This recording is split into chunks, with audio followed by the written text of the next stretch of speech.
Well, let's take our Bibles to Galatians chapter number 5 this morning, verse number 1 for promise number 161. And let me just give you the promise right now. You can enjoy freedom because Christ has set you free. Galatians 5:1 gives us this promise. In fact, let me read it to you. It says, "Stand fast, therefore, in the liberty wherewith Christ hath made us free, and be not entangled again with the yoke of bondage." And so we see this powerful statement from Paul to the Galatian believers. Listen, just understand this. We're not set free to live any way we want to, but instead we've been set free from the bonds of sin to live in a way that pleases God. And so I think a lot of people say, "Oh, I'm free. Now I can do whatever I want." No, it's not that you can do whatever you want. You can now do the things that sin was keeping you from before. In fact, it's even bigger than that, because he's talking to people who are being kind of seduced or being drawn back into trying to earn God's favor through some sort of a very specific regimented religious exercise, where they had to do certain things on a certain day in a certain way and not do things on a certain day in a certain way.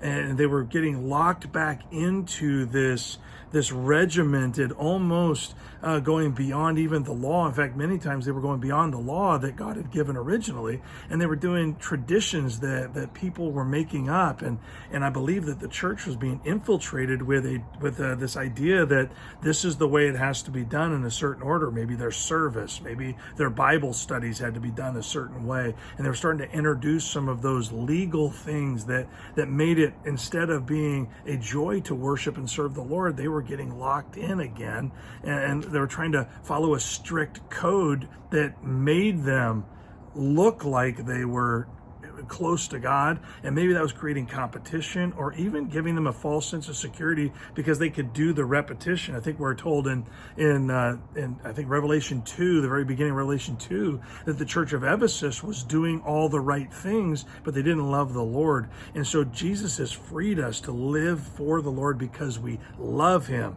not because we have fixed our attention on a set of rules that we have to follow. Instead of following rules, we try to please the Lord and look to his word for the behaviors that please him, the attitudes that please him, the basically even the things that he does say he wants us to be very faithful to. We do those things because we love the Lord and it pleases him. It doesn't give us better favor or earn salvation. We don't hold on to our salvation through these things, but we get to display our love for the Lord through these things. And so the Galatians were being reminded that you can enjoy freedom because it's Christ that has set you free. Not your good behavior, not your works, not your giving, not these other things. It is Christ who set you free. And because he set you free, that should cause you to respond with a life that seeks to please him, to prioritize him, to love him in a way that he wants to be loved.